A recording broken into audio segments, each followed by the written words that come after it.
He's a true pioneer. He's the guy behind WordPress. It's Matt Mullenweg, and he'll be interviewed by Ben Rooney of Wall Street Journal. I really like to have a very, very loud welcoming for him. Give it for Matt Mullenweg and Ben Rooney. Come on up stage.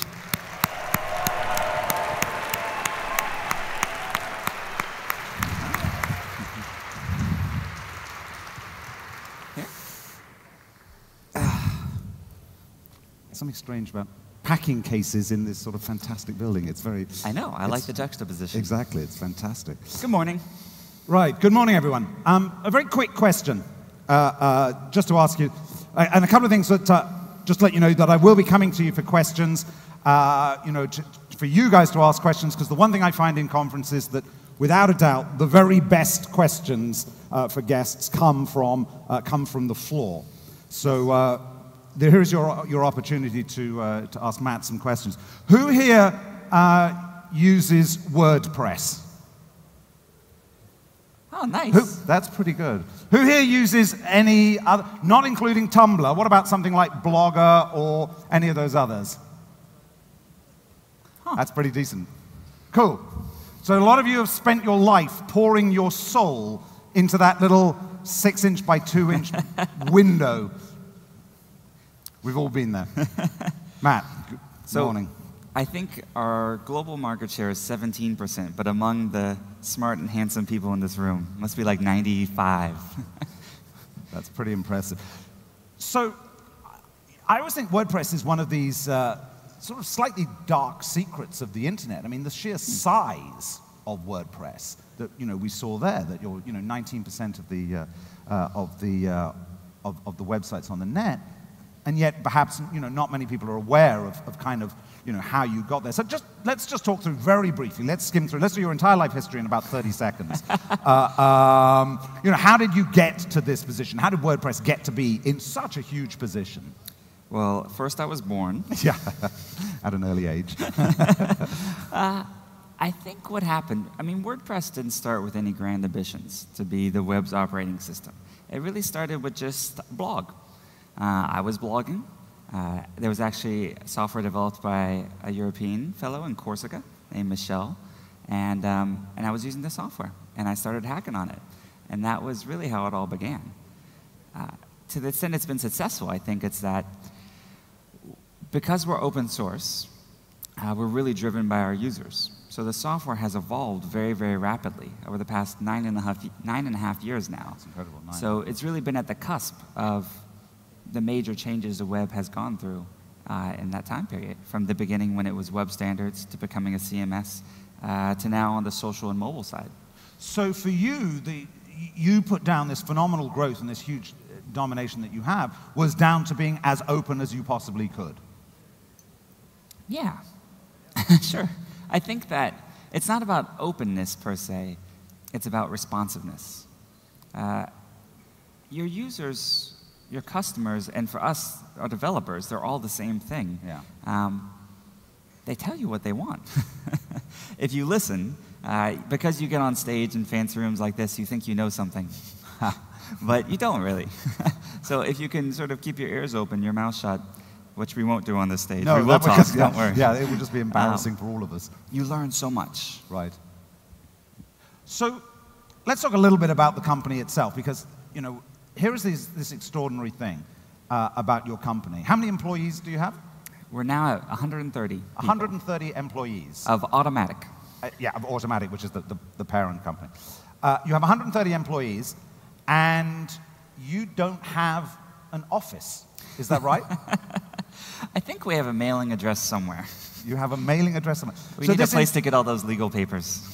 So this entire organization, 1 in 6 or whatever it is, 1 in 7 of the world's websites, 100 and something people, and the whole thing is a virtual organization.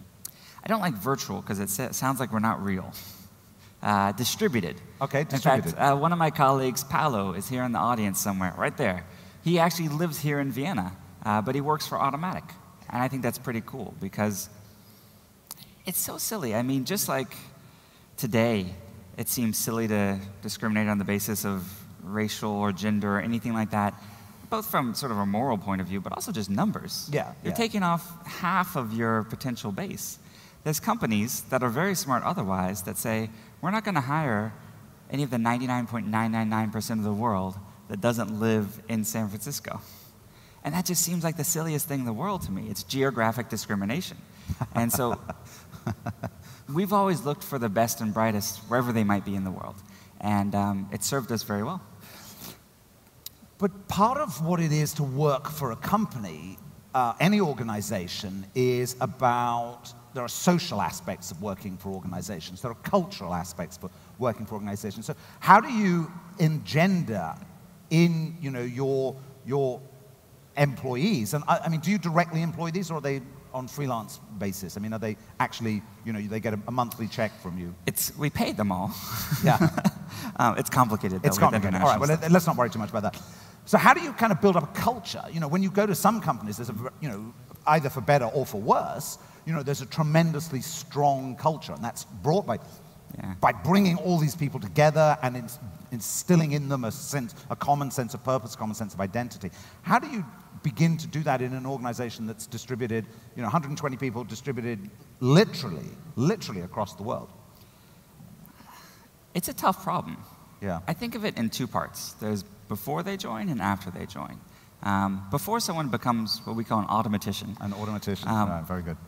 It's kind of self-selecting whether they apply or not. If you don't like open source, Automattic's a terrible company to work for.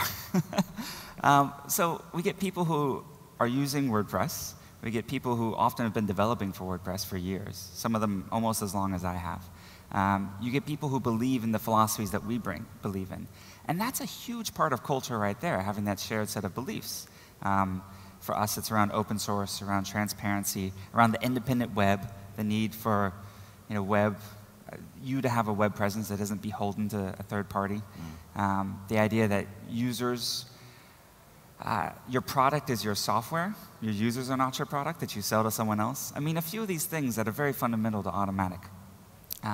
And then, so that's the people before they apply. Right, Once they apply, they're the best and brightest in the world. They become an automatician.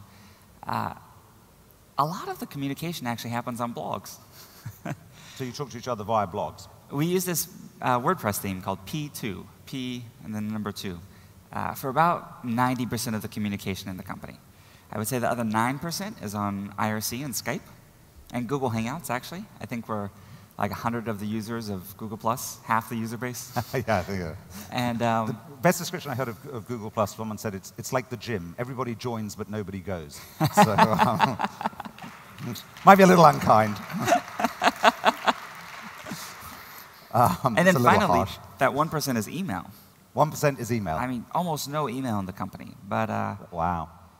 So, wow. I mean, that's how we communicate. That's how we work together. How you gel is you get together. Like I'm in Vienna, I call up Paulo. Like, hey, let's get together. And the teams, I like to say that what we save on office space, we blow on travel. So do you have like a big bean fest? Do you like have a big thing where everyone gets together once a year and kind of, oh, you're so-and-so, and we've met and all this kind of thing? Once a year, we all get together, someplace crazy. So last year we did it in Budapest.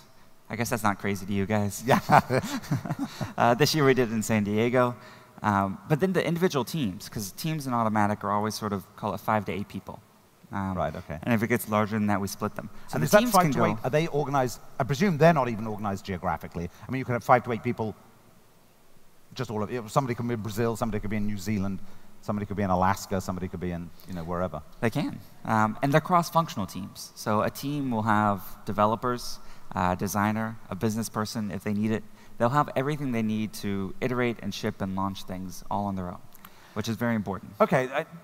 I mean, I think it's fascinating. I just wonder how you go about managing that process because, running a startup, I mean, as everyone here will know, is, a complicated enough thing without the fact that maybe, you're operating in, I don't know, 20 of the 24 time zones of the world. I mean, you as the CEO, how do you go about, if you make decisions or, your board makes decisions, sort of propagating that message through and getting everyone working in the same direction? Because that, as I say, it's hard enough if you've got people in an office.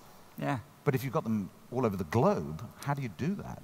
It's funny because, we're now 30, 40 years into the information revolution, but we still think about management like we're in a factory and you're watching someone build a widget and being like, put the widget there. Totally.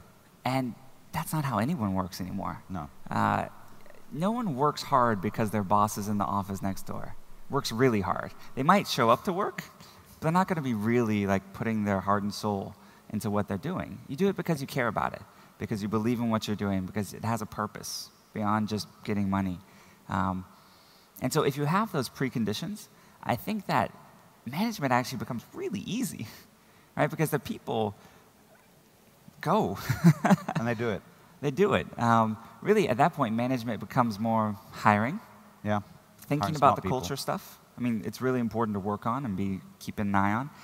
And just sort of keeping an eye on everything and making sure everyone's running in the same direction. Because people are going to be running, for sure.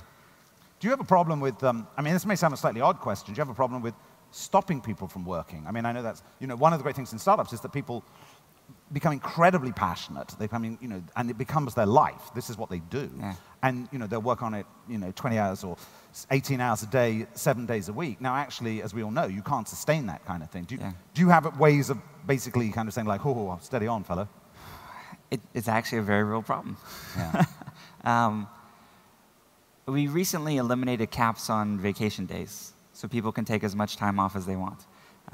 And at the same time, we got rid of monitoring, but we found the problem wasn't that people were taking too many, but they weren't taking any at all. Yeah. And so we're now trying to keep an eye on that again. But it's true, especially when you work from home. There's not as much distance between work and home. Yeah. So if you don't have a spouse, a pet, I mean, someone to get you out of someone to drag you away from that screen, from the computer, people can get a little bit too into it. So I think that is just something that we try to embody in the culture. I like to say it's a marathon, not a sprint. Okay. All right. I mean, I think it's absolutely fascinating, and I don't know, I'm sure people out there will have questions about that, because I'm sure there's lots of people there thinking about how do they manage their teams, how do they manage their projects, and maybe they've got fantastic developers all over the world. I don't know. I think it's a very rich area. Actually, you know what I found best for that, and this might be applicable to some of the entrepreneurs, is not just saying you should step away from the computer or sleep more, because that's not really compelling, but talking about the science behind it. I mean, if you look at the science, if you're sleep deprived, it's equivalent to being drunk in your reaction times and how your brain works. I know there's some sleep deprived people here in the audience. Probably some drunk people in the audience some drunk people as well, yeah. But I mean, you wouldn't do your best work, cracking a couple beers open in the morning. So, Well, I mean, why do the same thing on lack of sleep? And so if you look at the science behind this stuff, it actually sort of gets you to exercise, gets you to sleep more, gets you to eat better, so you can perform your best. Yeah. Let's talk a little bit about how blogging and really methods of expression have changed. 10 years ago, when nearly 10 years, it is nearly 10 years, isn't it? Yeah. When you guys started up, blogging was that was sort of the main form of expression that people had. Huh. It was the great sort of democratization of expression. I mean, prior to that, it was people owned newspapers. And that was, if you wanted to express yourself, you had to buy a newspaper. So, so you got a very, very limited view of the world. You could write a letter to the editor. You could write a letter to the editor, and most of them end up in the bin. But the nature of expression has now changed. I mean, we've seen platforms like Tumblr and platforms like Twitter. Do you see that there's a fundamental change in how people are expressing themselves? In other words, do you see this as a shift, or do you just see this as a broadening out? In a lot of ways, it's a broadening out. Typically, these new platforms flourish when some technology, like digital cameras, make it very, very easy to share something that was difficult to share before, or broadband makes it easier. So I see a continuum between Flickr, Tumblr, Instagram, and Pinterest as sort of next-generation photo services, where the primary sort of unit of communication on them is an image. And it's really, really, really compelling. I can infinite scroll through 30 or 50 images in a minute, where I could maybe only read one of your articles or posts in that same minute. And I'll probably skim it and get distracted by a Skype message, and then it's good to know. No. But you see the challenge. So you can consume a lot more of that in a very short period of time. And on mobile, it's great. Like on Instagram, you're scrolling through, you double-click to like things. It'll be interesting to see where the video has that same sort of breakout. I don't think we've seen it yet. Yeah, there's a world stream. There's a company called Toot or Tout. I never know how you're supposed to pronounce it. And it's the sort of the Twitter of video. It's like it's a 15-second clip, and that's all you can send. Huh. And that idea. Yeah, I mean, video, as you say, no one watches videos more than 30 a minute. It's like Cinegram, Vidi. But the thing is, with all these, people always come back to their blogs. Because your blog is like your home on the web. It's the one thing you have on the internet that's truly you. You can have it on your own domain if you want. You can run software that's open source and you control, like WordPress. You can bring in all your other stuff if you want, and as those other things come and go, which they inevitably do, I mean, people keep their blogs now for 10, 12, 13 years. Yeah. We haven't really seen the upper limit of it yet, because at the end of the day, you still need something that's just you. You don't want to be just another page on Facebook. You don't want to be another sort of generic stream on Twitter. You need something that's less ephemeral. So you don't see Tumblr particularly as a threat to you? You don't view it as a competitor? There's a lot less. I mean, WordPress is very much about creators and people writing and creating original content. Tumblr is hugely possible. A lot of it's resharing. Yeah, which is the difference. Yeah, one of the main differences. Which is very compelling. And certainly Tumblr dashboard, I think, is a phenomenal user experience. And like I said, you can infinite scroll through 100 things in a few minutes. The other interesting thing which strikes me on Tumblr is, we all have this problem with trolls. And you can't troll on Tumblr, of course, because it's a lot harder to, I mean, you can, but it's a lot harder to do it. Whereas obviously on WordPress, this was, I have to say, when I joined the Wall Street Journal, and I thought, this is the Wall Street Journal. We'll have these terribly erudite conversations that will take place on our pages. And it's not long before you get Not so much. "You suck," which was slightly depressing. So maybe that whole kind of troll thing, that's a whole area that we can I'm a big believer in comments, and Tumblr doesn't really have comments. No, it doesn't. You need to post to your own blog. Exactly, so you host them, I mean, they're yours, so to speak. So there might be an entire blog ridiculing you, but not just a comment on yours. I'm sure there's more than one. But the thing is that you don't have to choose. I mean, these things are not either or. Yeah. You can post to your WordPress, and it can post and send that post out to your Facebook, your Twitter, your Tumblr, your maybe MySpace in the future or in the past. I don't know. It can send it anywhere else. And that's kind of the beauty of it. MySpace, yeah. You remember that? I do, yeah. Yeah.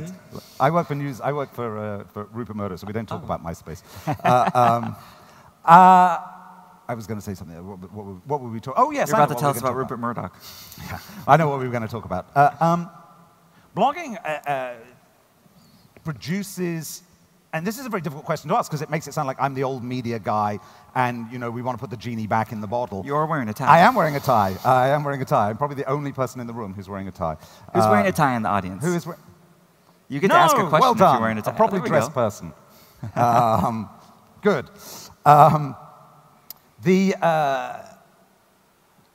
One of the issues with blogging, which is it has been this tremendous democratization, and it has allowed people to express their thoughts and their views in ways that previously they could only do to people in the same bar as them.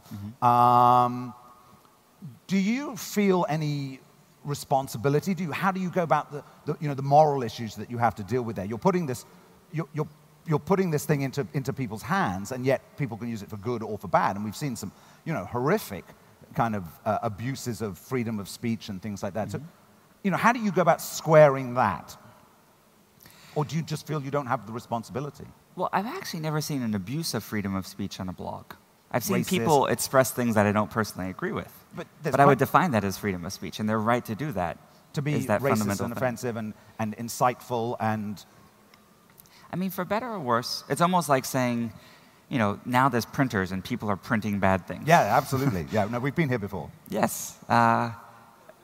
Blogs are very much a reflection of humanity, which means you see some of the most inspiring things you've ever seen, and you see some terrible things, some ignorant people.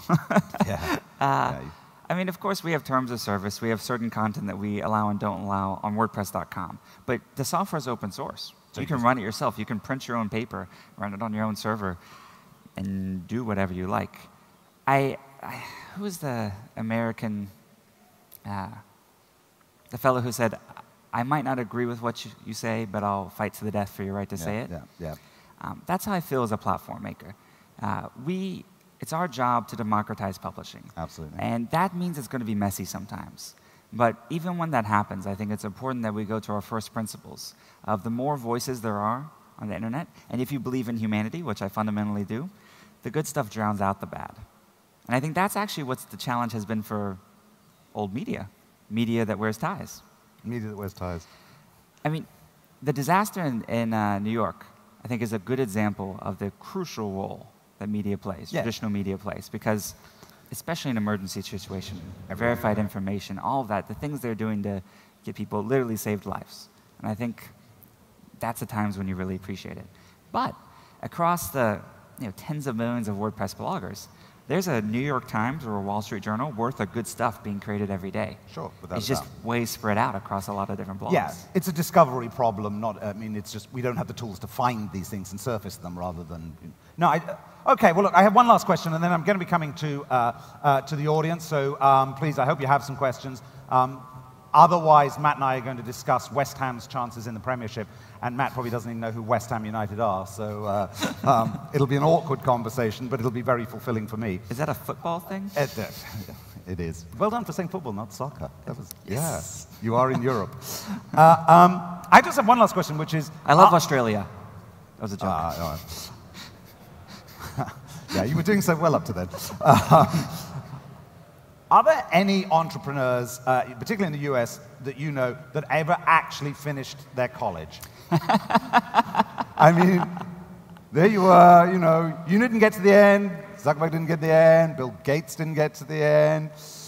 Larry What did you go off and do? You played jazz saxophone or something, wasn't it? Were you in Fame? Was that your... The school that I went to was Fame. Was the Texas equivalent of Fame, which is different from the New York equivalent of Fame. Fame is based in LaGuardia. I went to a school called the High School for the Performing and Visual Arts. Beyonce went there as well. Wow, which is pretty cool. Did you and she hang out? Do you kind of? Oh yeah, we went to prom together. Did you chill? Okay, for a second there, I believe that. That was wow. Make a note. I was about to get in trouble with Jay-Z. Yeah. I'm about to have 90. I'm about to have 100 problems. Yeah. Don't mess with that guy.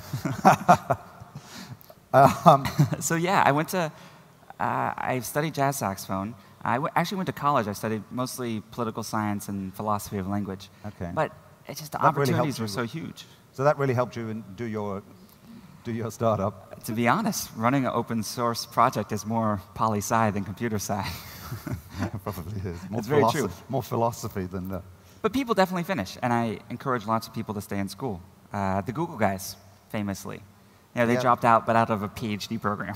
Yeah. Jerry Yang of Yahoo. There's lots of examples. Drew Houston, I believe, finished, right, of MIT. Oh, maybe he didn't. I think he might be another dropout. But there are examples out there. Yeah. I interviewed a guy yesterday.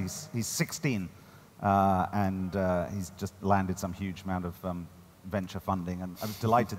16, and I was delighted that he's actually said no. He is going to go to. He wants to go to college, and he'll do all that stuff when he finishes. It is so hard. Yeah. Cool. Excellent. We have some time. We've got about 6 or 7 minutes. So here is your opportunity. This is the guy who is 1/6 of the internet lives in his pocket. So I'm sure we have some questions. So I can't actually see. Are there people with microphones? Excellent. So have we got some questions? Oh, cool. At the front. The photographer. The photographer has a question, and then... We're making photos better. Thank you. I know you're a great photographer too. I've been following your blog for quite a while, but I have a question about WordPress. I think I first installed WordPress at version 1.1 or 1.2, I'm not sure. Wow. I've been using it for over 10 years now. And what I realized, in the beginning I had to install a lot of plugins to get additional features. Almost all of those features are built into the core of WordPress right now. Which is the general direction you see WordPress heading, let's say, in the next 3 years or so? Sure. Yeah. Right, so do you go for core and then lots of plugins, or are you bringing plugins into the core? There's more plugins than ever. We now have over 20,000 plugins that do almost anything you can imagine. WordPress itself is heading in 2 very interesting directions. The first 5 years of WordPress were really about blogging. The second 5 years, which we're just finishing up now, I would say we're about being a content management system and people really using it to build almost any type of website you imagine. I mean, like Wired.com, the entire magazine is on WordPress.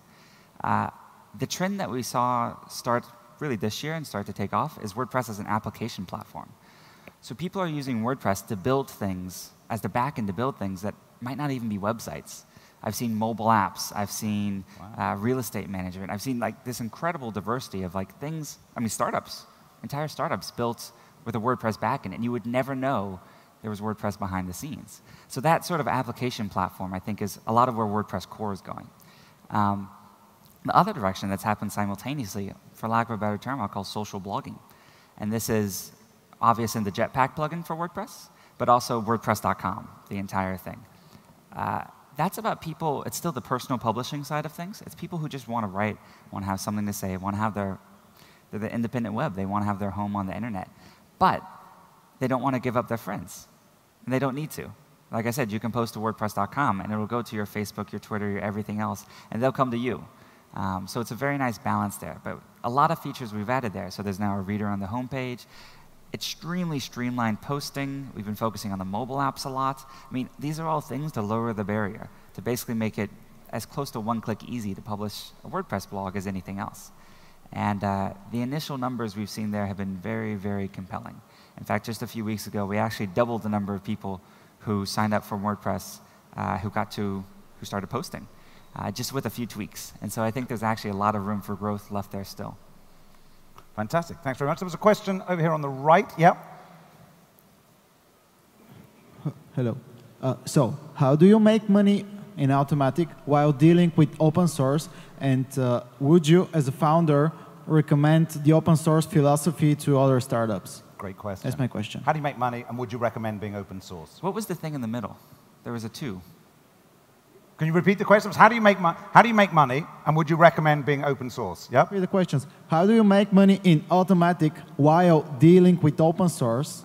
You said you work a lot with open source. And would you recommend the open source philosophy to other startups? And why? Great question. Thank you. That is a good question. I am personally a really strong believer in open source. It's probably the most powerful idea that I've been exposed to in my lifetime. So for me, I don't even think twice. Everything I do will be open source. And in my personal life, both entrepreneurial, everything, I found that the more I've given away, the more I've gotten back. That's why I personally do open source. Would I recommend it for other people? It's more work. It's harder. But to be honest, it's more, people think it's harder than it really is. Yes, your software is out there. You could download, the WordPress that you download from WordPress.org is the same stuff we run on WordPress.com. So you could create your own WordPress.com, take all of our code, clone it, and compete with us. But honestly, that's no different than what normal businesses deal with. Even if your code's proprietary, someone can clone it and compete with you. It really comes down to your competitive advantage. And less that's about the software, and more it's about the user experience, the service, the quality, the brand, the marketing, like all these things that are around the software that differentiate you. So that's really where you have to focus, the culture and the quality of the people you hire. And then the last thing is how Automattic makes money. It's pretty simple. I mean, we make cool stuff, we tell people about it, and then we ask for money. We run WordPress.com, which is essentially like the largest WordPress host in the world, and you can buy bundles for $99 that get you a custom domain, video, the ability to customize your site more. You can buy custom themes. And we also run services for WordPress, like we have an anti-spam service called Akismet. We have a backup and security service called VaultPress. We actually have a European company we acquired called PoleDaddy. And each of these businesses, really the commonality is that they're just all on the web. And as WordPress becomes more and more of the web, we just look for businesses that plug into that. And it's been growing very, very quickly. I mean, we're at 130 people now. That's going up quickly. We're hiring as fast as we can, and we're profitable. He's hiring. We're even hiring in Vienna. Excellent. Are there any more questions? Yep, at the front here. We got. Claire? What's that? All right. Well done. So, how do you see how it's going to be WordPress in the next 5-10 years, and how how it's going to be also the blogging industry, if we can say that as industry, and what is the direction that WordPress is going to take. Okay, yeah. So where are you going? Sure. The main gist is the things I said earlier, both as an application platform and as more of a social blogging experience. In terms of the next 10 years, frankly, I'm amazed WordPress has made it to 9.5. That was incredible for me. In fact, next year, probably around May, there will be a giant WordPress 10th anniversary party. So I hope that there will be, we're trying to do simultaneous parties around the world. Europeans, you got to bring it. I want to see how you can do that next year. The thing that I think is probably going to change the most is just the importance of touch devices. When WordPress started, we didn't even have JavaScript. And then we've kind of embraced that to become more of an application. But it's still very much a sit down in front of a computer experience. And where I'm personally investing a lot of my time is reimagining the WordPress interface for a completely touch and mobile device. You mentioned something about video or something like that. So perhaps you are going to the video apps or WordPress as well? Like, sure. Yeah. I think all media is important. So video, images, audio, embedding things from other services, that remains super duper important. But mobile, we're going to have to figure out. We need to be better on iPads, on Surfaces, on whatever else there is. And we need to do that really, really quickly. And it's a challenge because our existing open source community doesn't really do mobile. Yeah. In fact, most of these mobile platforms are closed source. So, you know, it's one of these things where it's definitely a hard change for us. Yeah. But I think we can do it. And then, two, I'm really, really optimistic about the growth of personal publishing. I think we're still at the very cusp of it. Where, I mean, we're just past 1 billion internet-connected devices. Our numbers are great, but let's be honest, there's still 6.9 billion people in the world that don't have a blog yet. And that's what we're working on. I mean, we go to sleep every night, we wake up every morning thinking about how to democratize publishing. I want to make it easy for every single person in this room and not in this room, the people who can't afford to come here, people who speak languages not English, to not just have a website, but have a beautiful website, something they're proud of, something their friends can come to, something that really represents them. Because we're not cookie cutters. We don't all look like the same. Our website should not look the same. They should be as individual and unique as we are. And that's our passion. That's what we work on. And excellent. I always will the rest of my life. Excellent. Unfortunately, this thing is flashing at us, telling us that our time is up. I think the point you make about mobile is really good. There's a Lithuanian company, I think it's Lithuanian, that allows you to build mobile websites on a mobile device. Cool. It's huge in Vietnam. Who knew? Lithuania and Vietnam. What a weird combination. Matt, thank you very much indeed. It's been absolutely fantastic. Matt. Thank you. Hey, Ben. That was great. That's really very good. Enjoyed it. Appreciate it.